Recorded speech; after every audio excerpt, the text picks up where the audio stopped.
During the family dinner, my daughter-in-law spoke to the security guard. Get this poor woman away from the table. She had no idea that I was the owner of the company where she worked. The next day, I sent her straight to the dish pit. I'm glad you're here. Stay until the end of my story and tell me what city you're watching from.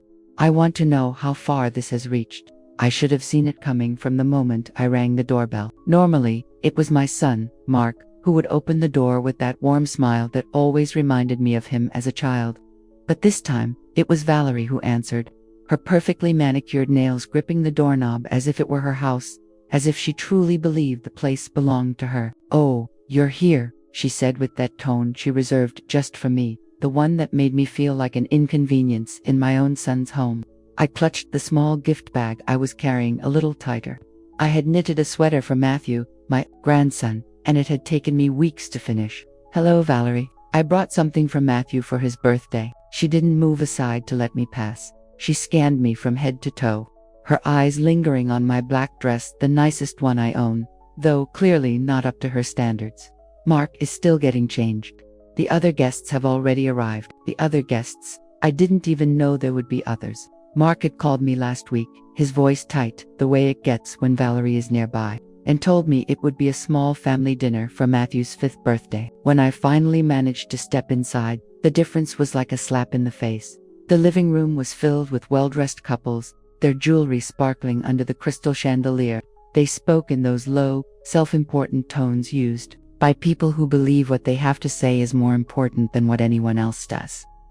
I recognized several people from the society pages of the local newspaper. Grandma Eleanor. Matthew's voice cut through the adult murmur like a ray of light through clouds. He ran to me with his arms wide open. For a moment, everything felt right again. "Happy birthday, sweetheart," I whispered, hugging him tightly. He smelled of cake and that unique sweetness that only children have. "I made you something special." But before I could give him the sweater, Valerie placed a hand on his shoulder and pulled him away. "Matthew, remember what we talked about? Grandma needs to wash her hands first. Why don't you go play with your cousins?" The message was clear. I wasn't clean enough to touch her son. The dinner was worse. The table was impossibly long, set with a china pattern I had never seen before. It must have been a gift from one of Valerie's relatives. They sat me at the very end, between an empty chair and one of Mark's college friends who droned on loudly about his latest stock market investment. Mark glanced at me once as the appetizers were served. He offered a weak smile, but when Valerie whispered something in his ear, his eyes darted away. I felt something inside me crumble. "So, Eleanor," Valerie's voice boomed across the table as the main course was served, silencing all other conversation. "Mark tells me you're still with that little cleaning company." The way she pronounced little company made it sound like something filthy. Several guests turned to look at me, their expressions a mix of pity and barely contained gossip. I felt the heat rise in my face. "Yes, I own a business," I replied, quietly, not wanting to make a scene. Valerie let out a small laugh, like ice cubes clinking in a glass. "Oh, how sweet. A business." She turned to the woman beside her. "Eleanor cleans offices. It's very simple work." The woman nodded politely, but I saw the slight shift in her posture, the way she leaned away ever so slightly. I'd seen that gesture many times, the small retreat people make when they believe they're in the presence of an inferior. I tried to continue eating, but every bite tasted like dust. All around me, the conversation was about houses in the Hamptons, private school admissions, and stock portfolios. I had nothing to contribute to those topics, or rather, nothing they would want to hear from someone like me. It all fell apart. When dessert was served, Matthew escaped from the kids' table and climbed onto my lap, his fingers sticky with chocolate cake. "Grandma, will you tell me the story about the princess who saved herself? It was our special thing, a story I had made up years ago, about a princess who didn't need a prince because she was smart and brave." But before I could utter a word, Valerie was on her feet, her face red with anger. "Matthew, get down from there, this instant." Her voice was sharp as broken glass. "You'll get your clothes dirty." "But Mom, I want to hear Grandma's story," I said now. She pulled him off my lap so abruptly that Matthew let out a little cry. Then, she turned her blazing eyes on me. "I think it's time for you to leave." The entire dining room went silent. Even the man who hadn't stopped talking about his investments was struck dumb mid-sentence. I could feel every eye on me. Valerie, please, ... I began, my voice barely a whisper. It's Matthew's birthday. Security, she shouted, though there wasn't a uniformed guard in sight. Can someone please remove this woman? She's ruining our family dinner. Mark stood up, slowly, his face pale. Valerie, that's my mother. Your mother, she repeated, venom dripping from every word. She doesn't belong at a table with decent people. Look at her, Mark. She's embarrassing us. She's embarrassing you. She's embarrassing our son. I don't remember getting up. I don't remember walking to the door. I only remember the pounding of my own heart and the stares I could feel burning into my back. At the door, I turned back once, hoping Mark would look at me, say something, do anything. He just stared at his plate. The cool night air hit me as I stepped outside. My hands were shaking so badly, I could barely find my car keys. As I fumbled blindly in my purse, I heard the front door click shut behind me, a sound of dry finality. Sitting in my car, I caught my reflection in the rearview mirror, 68 years old, my silver hair slightly mussed from Matthew's enthusiastic hug, wearing my nicest dress, which suddenly felt like a worn-out house. I looked just as Valerie had so cruelly described me, a lost old woman who didn't know her place. But what Valerie didn't know, what none of them knew, was that at sunrise, I would walk into the corporate headquarters of Horizon Technologies, take the elevator to the top floor, and sit behind the mahogany desk in the corner office, the same company where Valerie worked as a marketing manager, believing she was climbing the corporate ladder with her sharp tongue and calculated coldness. She had no idea that the woman she had just humiliated was the founder and CEO of the company that signed her paychecks. As I drove home through the silent streets, my hands now steady on the wheel, I made a decision. Valerie wanted to teach me a lesson about my place. Tomorrow, I would teach her about hers. I arrived at Horizon Technologies at 6:30 a.m., 2 hours earlier than usual. The building was silent in the soft morning light, its glass facade reflecting the pale sky like a mirror. I had built this company from the ground up 35 years ago, back when people scoffed at the idea of a woman starting a tech business. Now, it employed over 2,000 people across 3 states. Mike, the security guard, looked surprised to see me so early. Good morning, Mrs. Davis. You're up with the birds this morning. Couldn't sleep, I told him, and it was the truth. I had spent the night replaying every moment of the dinner, every poisoned word, every pitying glance. My office took up the entire northeast corner of the 42nd floor. The floor-to-ceiling windows offered a breathtaking view of the city. But that morning, I didn't even glance at it. I went straight to my computer and pulled up the employee database. Valerie Montenegro Davis, Marketing Manager, Digital Campaigns, Division, hired 18 months ago. I stared at her employee photo. She had the same haughty smile she wore last night when she'd all but called me a poor old woman. According to her file, she had impressed the hiring manager with her forceful personality and fresh approaches to client outreach. Her salary was more than what most people make in several years. I clicked deeper into her records, performance reviews, project assignments, colleague feedback. What I found made my stomach turn. 3 formal complaints filed against her in the last 12 months, all by older employees. Margaret Campus Asenta-Jung, from the accounting department, reported that Valerie had publicly shamed her during a budget meeting, calling her methods antiquated and stating that it was time to make way for someone who actually understands modern business. The complaint was dismissed after Valerie claimed she was simply advocating for efficiency. Robert Ville, 58, from the IT support team, noted that Valerie had demanded he work overtime on her personal projects, while criticizing his slow work pace and inability to keep up with the younger generation. Again, the issue was dropped after her supervisor defended her, citing her high standards. The third complaint was from Joanna Rodriguez, a 63-year-old cleaning supervisor. Valerie had apparently complained to HR that Joanna was unprofessional and couldn't follow basic instructions after Joanna was unable to immediately reschedule a conference room cleaning for a last-minute change Valerie had demanded. Joanna was moved to the night shift. I leaned back in my chair, a cold fury settling in my chest. This wasn't just about what she had done to me. It was a pattern. Valerie targeted older employees, used her position to belittle them, and hid behind corporate non-interference to get away with it. My phone buzzed, pulling me from my thoughts. Mark's name flashed on the screen. Mom. His voice was strained, exhausted. I'm sorry about last night. She was just stressed about the dinner. She didn't mean what she said. I closed my eyes. Even now, he was making excuses for her. She called security to have me removed from my grandson's birthday dinner. Mark. There was no security. Mom. She was just upset. She humiliated me in front of 20 people. A long silence. I know. I should have said something. I'm sorry. His voice cracked slightly, but you know how she gets when she's planning things. Everything has to be perfect. Perfect. As if I were a smudge on her perfect life. I need some time to think, I told him. Of course. But, Mom, maybe next time. If you could just dress up a little more. You know how much appearances matter to Valerie's friends. After I hung up, I sat in silence for a long time. My son, the same kind boy who used to nurse injured birds back to health and share his lunch with kids who had none, was asking me to stop being myself just to appease his wife. By 8 o'clock, the office was buzzing with activity. From my window, I watched employees stream into the building, taking elevators to their respective floors. Among them was Valerie, probably complaining to someone about her insufferable mother-in-law, who didn't know her place. I called Laura, my assistant. She'd been with me for 15 years, starting as a secretary, and now my right hand. She was also 62, the exact demographic Valerie loved to trample on. Laura, I need you to pull some personnel files for me. Be discreet, of course. For whom?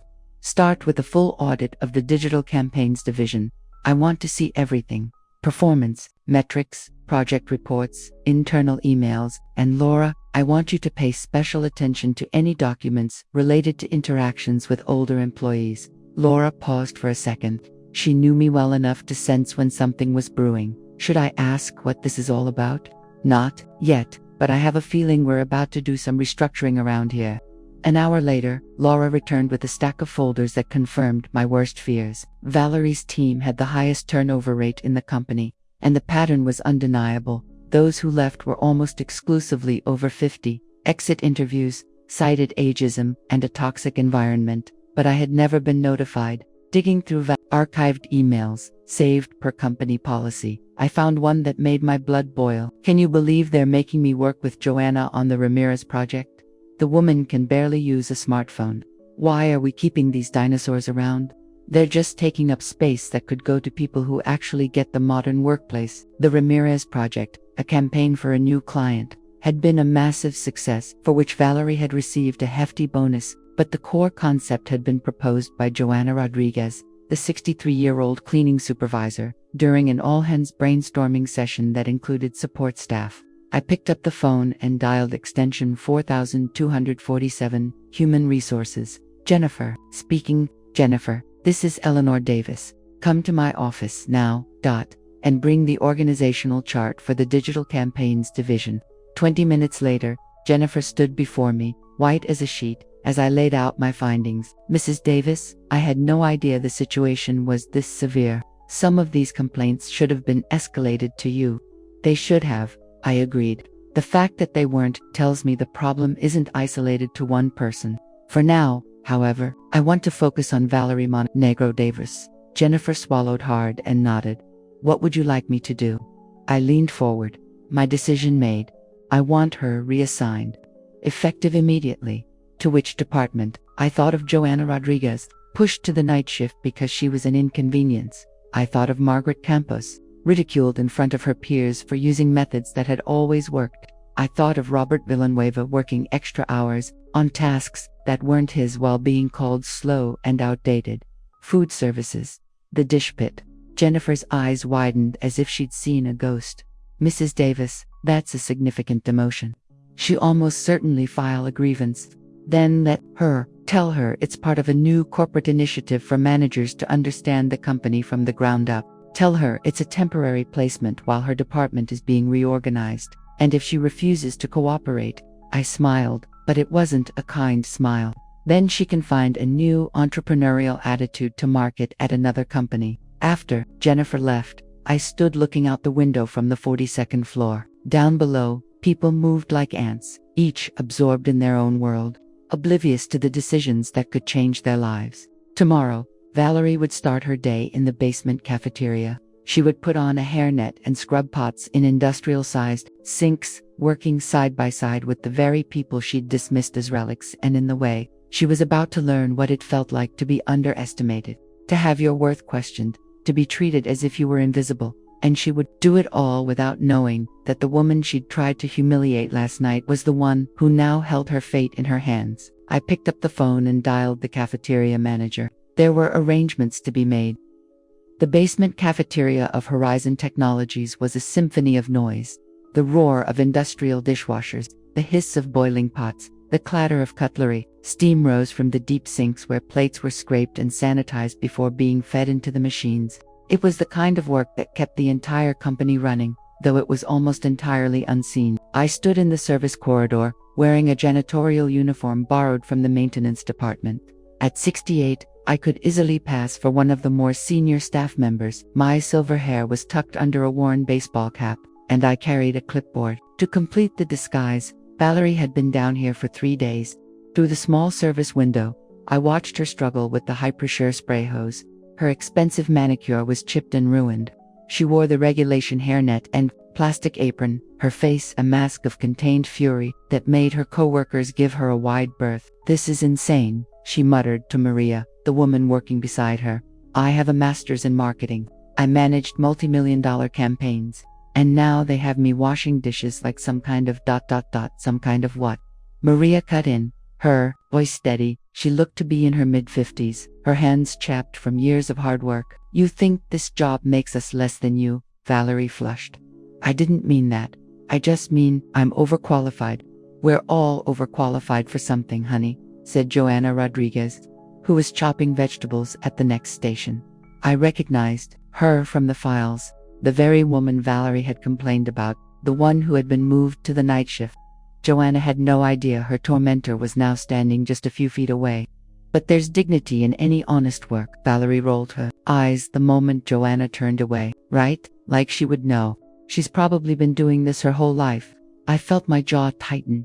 Even here, demoted to scrubbing pots alongside everyone else, Valerie couldn't stop herself from looking down on people. My phone vibrated with a text from Mark. "Mom, Valerie's having a hard time at work. They said they're restructuring. She's really stressed. Can we have dinner this weekend? Just the 3 of us." I texted back, "I'll think about it." But I already knew the answer. Watching Valerie these past 3 days had made it clear that her attitude wasn't just for family gatherings. It was ingrained, a fundamental part of who she was. On the 4th day, I moved closer. I walked into the kitchen during the lunch rush, when the noise and chaos were at their peak, providing perfect cover. I made my way to the washing station where Valerie was scrubbing trays, looking utterly defeated. Her blonde hair was limp beneath the hairnet, and dark circles shadowed her eyes. "Excuse me," I said, my voice gruff and with a slight Puton accent. "I need to mop the floor here." Valerie barely glanced at me. "Whatever. Just stay out of my way." I started mopping near her, positioning myself close enough to overhear her conversation with Luis, a young man who had been patiently trying to help her adjust. "I don't know why they're doing this to me," Valerie complained, scraping a plate with unnecessary force. "It was probably that bitter old hag in HR. She never liked me." Luis shook his head slowly. "Jennifer's fair, maybe. It really is just temporary. Like they said, temporary." "My foot," Valerie snapped. "This is a punishment for something. I just can't figure out what." She gestured around the kitchen with a soapy hand. "Look at this place. Look at these people. I don't belong here." "Hey," Louise said quietly. "These people work hard. They're good people." Valerie let out a dry, humorless laugh. "Good people. Louise, wake up. These are the people who couldn't make it anywhere else. They're here because they lack the brains or the skills to do more." I stopped mopping. My grip tightened on the handle. The world around me kept moving, but for me, all the noise faded, leaving me in a bubble of her venomous words. "That woman over there," Valerie continued, pointing at Joanna, "she probably didn't even finish high school. And the other one, the one with the accent, she's probably not even legal. They should be grateful for whatever they get." Luis looked uncomfortable. "Valerie, that's not ... isn't it true? Look, I know it sounds harsh, but some people are born to lead, and others are born to follow. Some of us create value, and some of us are just ... maintenance." As if the people who kept the company functioning who enabled employees like her former self to do their important work, were somehow lesser human beings. I continued mopping, moving around the kitchen, listening as she badmouthed her coworkers. She mocked Maria's English, called Luis naive for defending the older staff, and sneered at Joanna's appearance. "The worst part," she said, rinsing a stack of plates, "is that my mother-in-law is probably loving this. I bet she's sitting in her tiny apartment, laughing that her successful daughter-in-law has been taken down a peg." My blood ran cold. Even now, in this situation, her first instinct was to cast blame. "Your mother-in-law?" Louise asked. "Ugh, she's this pathetic old woman who thinks the world owes her something just because she's old. She showed up at my son's birthday party dressed like she was going to a flea market, embarrassed my husband in front of everyone. I had no choice but to kick her out." The way she told it, she was the victim, the one who had been wronged. She left out the part about calling security, about the public humiliation. In her version, she was a woman protecting her family from a cringeworthy relative. "That's rough," Louise said neutrally. "She's just a bitter woman who's jealous of us," Valerie shot back. "She's worked blue-collar jobs her whole life, and she can't stand that her son married someone with class, with an education. She wants to see us fail. Blue-collar jobs, just like the one she was doing right now, the one everyone around her did with pride and without complaint, day in and day out." I finished mopping and was heading for the door when Valerie's voice stopped me in my tracks again. "You know what's sick? My husband actually feels sorry for her. He says I should apologize for protecting my family from her. Can you believe that?" As I left, I heard Louise say quietly, "Maybe you should talk to her. Family is important." Valerie let out a sharp, cold laugh. "Family, real family doesn't show up looking like they live in the ghetto. Real family knows how to behave." Back in the service corridor, I started to tremble. I leaned against the cool wall, took off the cap, and ran my fingers through my graying hair. 3 days of washing dishes, of living in their world, of working alongside the people she disdained, and nothing had changed. If anything, she was more entrenched in her worldview than ever. That evening, Mark called again. "Mom, I'm worried about Valerie. This thing at work is really getting to her. She comes home exhausted and angry every day." "What does she think is happening?" I asked, though I already knew. "She's convinced someone at her job is sabotaging her. She thinks it's some kind of discrimination, maybe because she's young and successful." He paused. "She actually asked me to call you. She wants to apologize for that night." I almost laughed. Valerie wasn't seeking to apologize out of remorse, but out of a need for an ally. She was looking for someone to blame and realized that alienating family was a poor strategy. "Tell her I'm not ready to talk," I said.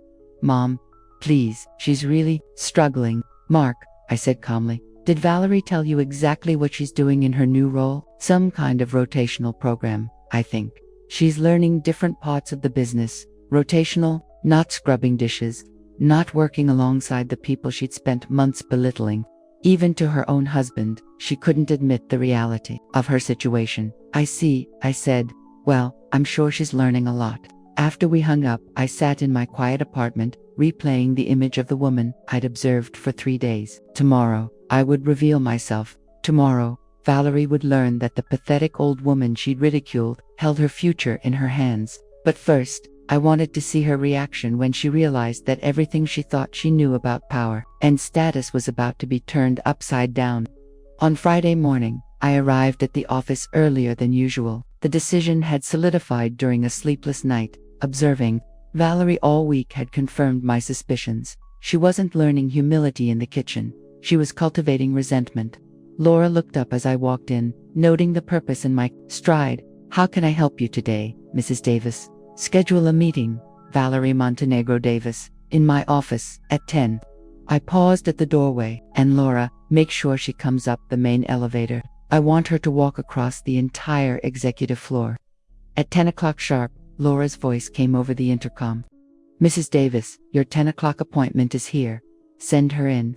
I swiveled my chair to face the window, my back to the door, and listened to the sound of her footsteps on the marble floor. Valerie's reflection appeared in the glass. She looked exhausted. Her normally impeccable hair was pulled back in a drab ponytail. Her designer clothes were gone, replaced by the simple, functional attire of a kitchen worker. "Excuse me," Her voice had that familiar edge of contained annoyance.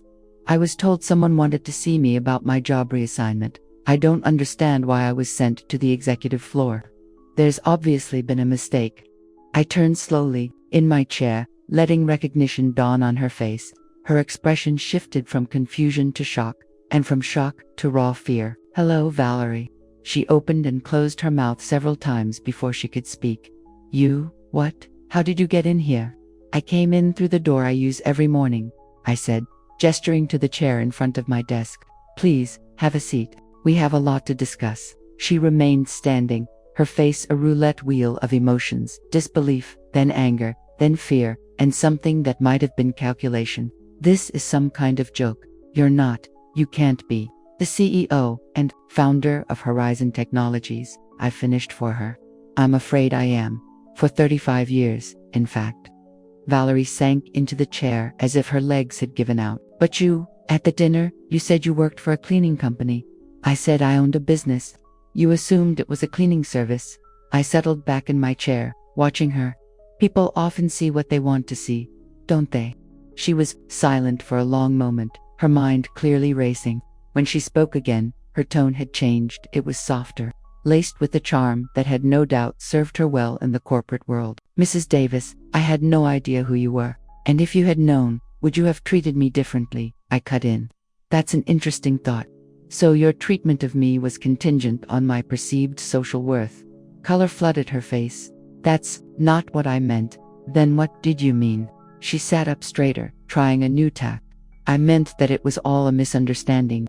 Family dynamics can be complicated, and sometimes, in a moment of stress, people say things they don't mean." "Ah, so when you called security to have me thrown out of my grandson's birthday party, that was a moment of stress."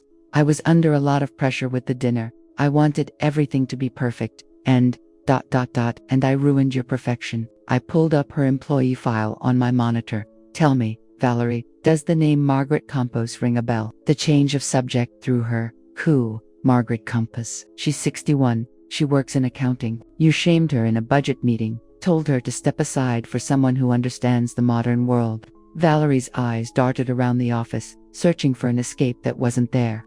"That was a professional disagreement. Sometimes you have to be direct in business. And Robert Villanueva from IT support, you made him work overtime on your personal projects and told him he couldn't keep up with the younger generation. I have high standards." "And Joanna Rodriguez, you called her unprofessional because she couldn't accommodate a last-minute schedule change. She was moved to the night shift because of your complaints." Valerie's carefully constructed facade began to crumble. "I don't see what any of this has to do with anything. Those were legitimate workplace issues." I turned my monitor toward her, showing her the list of complaints. 3 formal age discrimination complaints in 18 months. All of them dismissed because your supervisor believed you were just maintaining high standards, because I was. Were you maintaining those standards when you told Luis that the kitchen staff are there because they lack the brains or the skills to do better? The color drained from her face. You were the one in the kitchen. Every day, this week, listening to you belittle hardworking people as maintenance, watching you learn nothing from the experience except how to blame others for your circumstances." She shot to her feet, her mask completely gone. "This is entrapment. You can't spy on your employees. I can observe the work culture in my own company, and what I found was an employee who systemically bullies older workers, who believes a person's worth is tied to their social status, and who lacks the basic empathy to be a leader. You're doing this because of the dinner. This is personal." I stood and walked to the city view window. "Do you know what I built this company on, Valerie? On the principle that innovation comes from respecting every voice, that wisdom comes in many forms, and that a person's value is not defined by their age or their background." I turned to face her. "You represent everything I have fought against in my career. So what now?" Her voice was barely a whisper. "Are you going to fire me? That's up to you." Her eyes lit up with a flicker of hope. "What do you mean?" "You have 2 options. You can continue to work in the kitchen, to understand what it means to receive the same treatment you've given out. Perhaps, in time, you'll begin to see the impact of your actions. Or, you can submit your resignation today, I will provide a neutral letter of recommendation that speaks to your marketing skills without detailing the reasons for your departure." She stared at me for a long time, weighing her options. When she finally spoke, her words told me everything I needed to know about who she was. "This is blackmail. You're using your position to force me out because I didn't know who you were. I'm giving you the chance to leave with your dignity intact." "My dignity." Her voice rose. "You had me washing dishes for a week. You humiliated me. I treated you exactly as you have treated the people who work for you. The only difference is, they didn't have a choice. You do." Valerie walked to the door, then stopped and turned, her face contorted with rage. "Mark is going to hear about this. He's going to know what kind of person his mother really is. Mark is going to know the truth. He's going to know that his wife has been systematically harassing older employees and that she called security to have me removed from his own son's birthday party." She froze, her hand on the doorknob. "He's also going to know," I continued, "that when given the chance to take responsibility for your actions and grow as a person, you chose to cast blame and play the victim. You're destroying my marriage. Your marriage is not my concern, Valerie. Your character is." She stood there for another moment, her breathing ragged, her chest heaving. When she spoke again, her voice was cold and measured. "I'll stay in the kitchen. I'll stay, and I'll prove this is nothing but a personal vendetta. Mark will see it, sooner or later." I nodded slowly.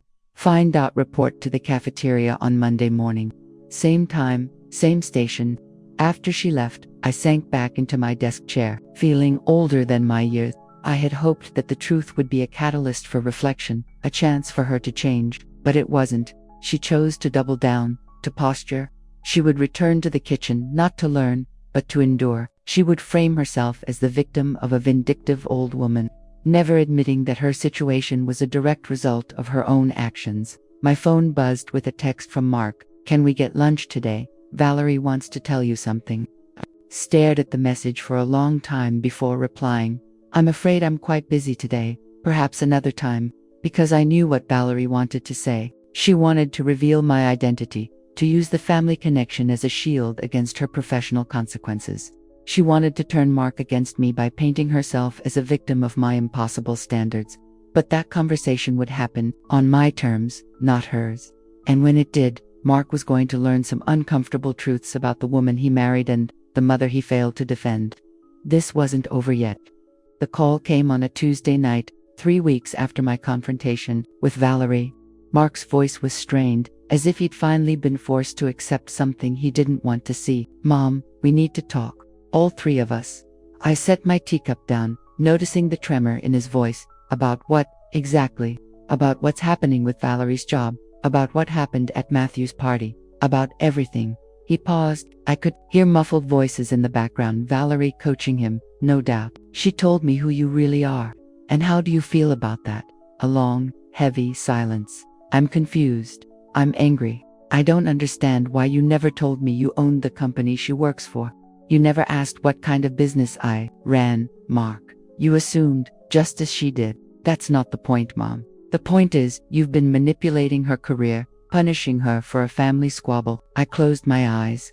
Even now, with the truth laid bare, he was defending her. "Is that what she told you?" "She told me you've had her washing dishes for weeks as a punishment." "That's not the mother I know."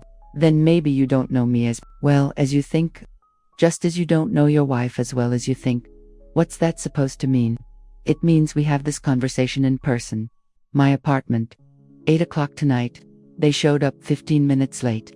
Valerie had clearly taken great care with her appearance. Her hair was styled, her makeup flawless, her outfit chosen to project an image of professionalism wronged by personal persecution.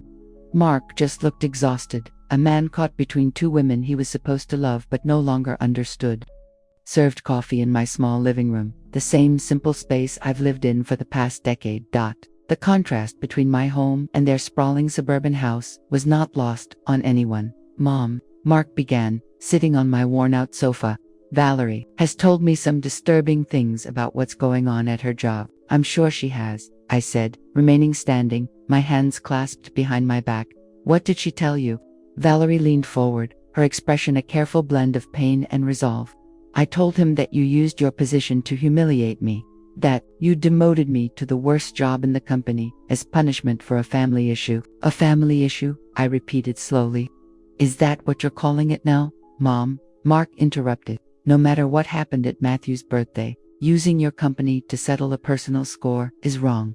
It's not who you are. You're right, it's not the mother you know, but it is the CEO I have always been. I walked to the window and looked out at the city lights. Tell me, Mark, what do you really know about Valerie's work? She's good at what she does. She's ambitious. She's building a career. She has also received 3 formal complaints from older employees in the last 18 months. She has fostered a hostile environment for anyone over the age of 50. She has systematically bullied people she considers beneath her. Valerie's composed posture wavered slightly. Those were valid professional criticisms. You told Luis that the kitchen staff lacked the brains or the skills to aim for anything better. You called them maintenance. I turned to face them. You said Joanna Rodriguez probably didn't even finish high school, and that Maria might be an illegal. The color drained from Mark's face. Valerie, is that true? I was upset. People say things under pressure. Like when you're stressed about dinner parties, I asked quietly. Like when you called security to have the poor woman removed from your table. What does that mean? Mark looked between us, lost. It means classless, little woman, I clarified. That's what your wife called me before she had me escorted out of your son's birthday party. The silence that fell was like a slammed door. Mark turned to Valerie, and I saw the same look on his face he'd had as a boy when he found out Santa Claus wasn't real. You called my mom a poor woman. Valerie's eyes darted back and forth, searching for an escape. Mark, you have to understand. She showed up dressed like I didn't know who she was, and that makes it okay. No, but what? His voice, held in check for so long, finally broke. But it's okay to humiliate someone if you think they're poor. It's okay to throw my mother out of our house if she doesn't fit your definition of class. Mark, please, you're twisting my words. No, I'm finally understanding them. He stood and paced to the other side of my small living room, which suddenly felt smaller than ever. I'm understanding that my wife kicked my mother out of our home because she was embarrassed by how she was dressed. I'm understanding that she has been harassing older employees at work. I'm understanding that when my mother finally stood up to her, she played the victim and came crying to me. Valerie's facade was gone. Your mother has been lying to you. She manipulated this whole situation to make me look bad. How? The word was a knife's edge. How did she do that? She pretended to be a janitor. She was spying on me. In her own company, observing an employee with a history of complaints. Mark looked at me. Is it true about the complaints, Mom? I nodded. 3 formal reports in 18 months. All of them were buried because her supervisor said she was just being strict. Mark turned back to Valerie, the last of his trust visibly crumbling. So, when you came home every night complaining about being mistreated, about someone having it out for you, you were actually just facing the consequences of your own behavior. Mark, you don't understand the corporate world. Sometimes you have to be tough. Tough. His voice cracked. You called security on my mother, Valerie. You publicly humiliated her in front of 20 people. Our son watched his grandmother get thrown out of his own birthday party. I was protecting our family's reputation. Protecting us from who? From my mom. The woman who raised me by herself. Who worked 3 jobs so I could finish college. Who never missed a single parent-teacher conference or baseball game. He was shouting now, years of suppressed anger pouring out. You were protecting us from the most decent person I know. Valerie stood, her face flushed with rage and frustration. She's no saint, no matter what you think. Look where she lives. Look how she dresses. She's an embarrassment.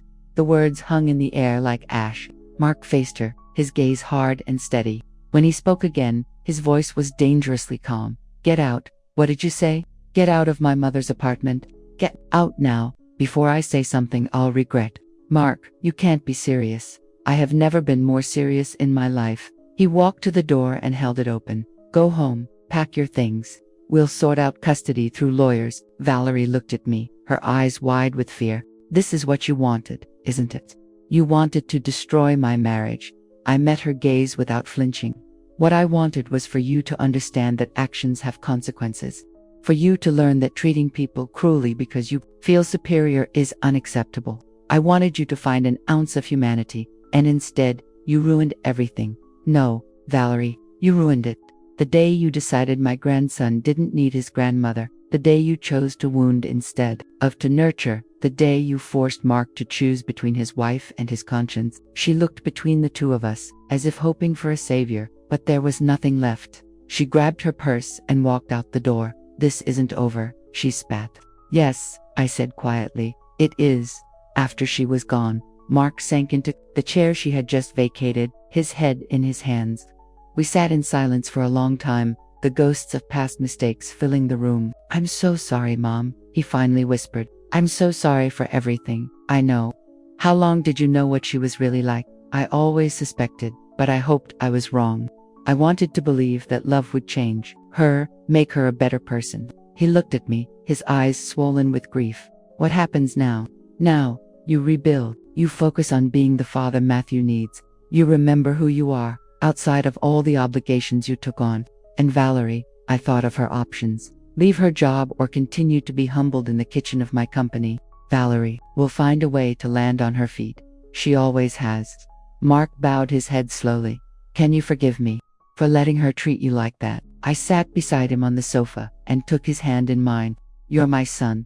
There's nothing to forgive. But as I said it, I knew that rebuilding our trust would take time. Some wounds heal quickly, but others leave permanent scars.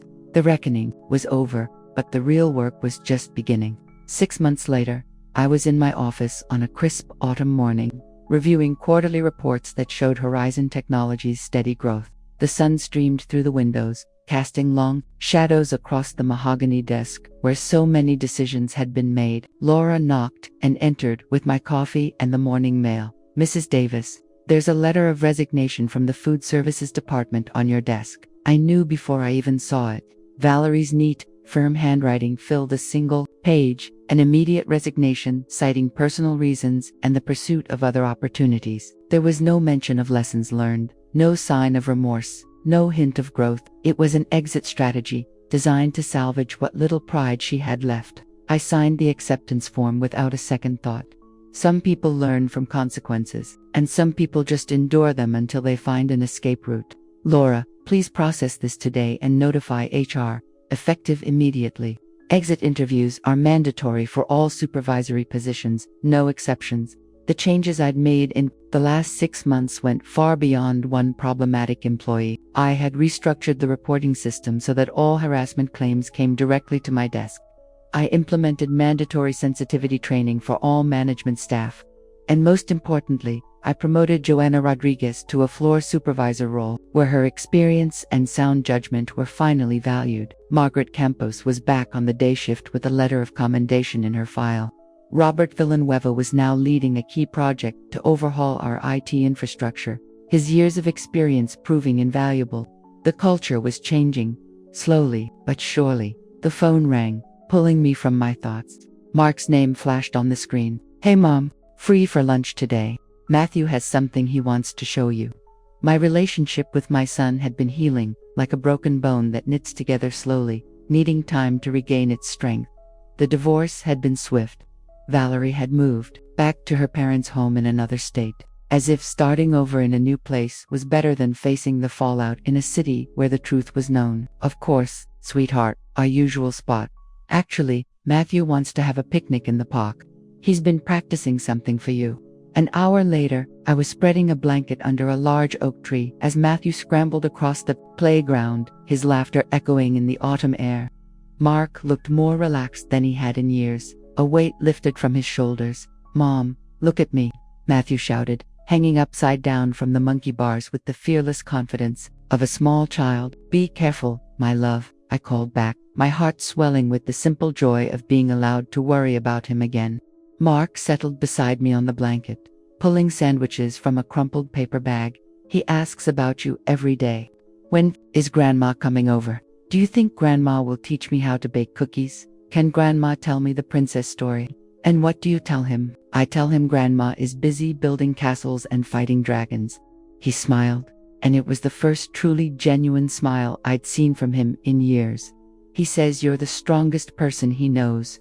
I laughed softly, watching Matthew expertly navigate the climbing structure. He's a smart boy, too smart. Sometimes, last week he asked me why his mother left. And I didn't know what to say. The hardest part was protecting a child's innocence while still honoring the truth. What did you tell him? I told him that sometimes grown-ups make mistakes, and sometimes those mistakes mean they have to live apart for a while. Mark unpacked juice boxes with slow, deliberate movements. He asked if she was coming back. And you? I told him I didn't know. Was that wrong? Should I have been more direct? I reached over and squeezed his hand. You told him what he needed to hear, in a way he could understand. That's all any parent can do. Matthew ran toward us, his face flushed with excitement, his cheeks rosy. Grandma, come see the fort I built in the sand. I let him lead me to his creation, a haphazard construction of sticks and sand that looked like something out of a fairy tale. As I admired it, I looked around at the other families in the park, grandparents pushing swings, fathers chasing toddlers, the beautiful, messy tapestry of ordinary life. This was what I had been fighting for, not for revenge, not to be right, but for the simple right to exist in my grandson's world.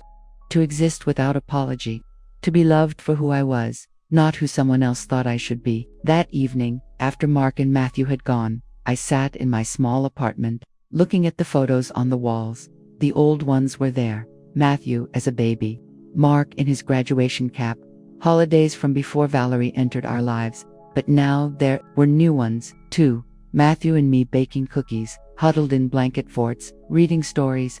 A life that was finally mine again. My phone buzzed. It was a text from Luis, the young man from the kitchen, who had become an unlikely friend. Mrs. Davis, just wanted to let you know Maria's grandson graduated high school today. First one in their family. Thank you for the scholarship program you started. I smiled and typed back. Please give him my congratulations. Hard work deserves to be recognized. The program had been my latest initiative. Scholarship funds for the children and grandchildren of long-term employees. People like Maria, who had worked tirelessly for 2 decades to keep Horizon Technologies running, deserved to see their families thrive. Another message came through. This one from Joanna Rodriguez. There's an opening for night shift supervisor. In Building B, I'm interested in applying. A reference from someone who knows my work ethic would be a great help. I chuckled as I replied, I think I know someone who can help with that. As the sun set over the city, I made myself a simple dinner and settled onto the sofa with a book. The apartment was quiet, but it was a peaceful quiet, not a lonely one. I thought of Valerie, wherever she was, and was surprised to feel not satisfaction at her downfall, but a sense of sorrow for what she had lost. She could have learned so much in that kitchen. She could have found empathy, growth, a way to heal. Her marriage with Mark through respect instead of ambition. But she chose victimhood, blaming the world for consequences of her own making. Some people spend their lives running from accountability, never understanding that the freedom they seek only comes from owning their choices. The phone rang last time. It was Mark. Mom, Matthew wanted me to call and say goodnight. He's worried you'll be lonely. I could hear my grandson's small voice in the background. Tell Grandma the dragons are scared of the dark, so she should leave a light on. Tell him I will, I said, smiling. And Mark, thank you. For what? For choosing to see the truth when it mattered. When I hung up, I did leave a light on in the kitchen, not because I was afraid of dragons, but because it mattered to Matthew, and being cared for was something I had almost lost. I went to sleep that night thinking about power. Not the kind that comes with a title or a name, but the kind that comes from knowing your own worth and refusing to accept less. The kind that gives you the strength to speak up for yourself and for others, even when it's hard. The kind that allows you to choose dignity over convenience and truth over comfort. Valerie had thought she knew power. She thought it was about looking down on others, climbing social ladders, and marrying into a family she secretly felt was beneath her. She had mistaken cruelty for strength and manipulation for intelligence. But real power, the kind that endures, the kind that builds instead of breaks, comes from lifting others up. It comes from using your position to protect those who can't protect themselves. It comes from recognizing the inherent value in every person, whether they have a degree or not, whether they speak with an accent, whether they clean an office or run a boardroom. I had founded Horizon Technologies on that principle 35 years ago, and I would not abandon it now. The next day, I would wake up, return to my desk, and continue to cultivate a culture of respect and dignity. I would review scholarship applications, approve promotions for the deserving, and ensure the mistakes of the past were never repeated. But tonight, I simply slept. a deep, peaceful sleep.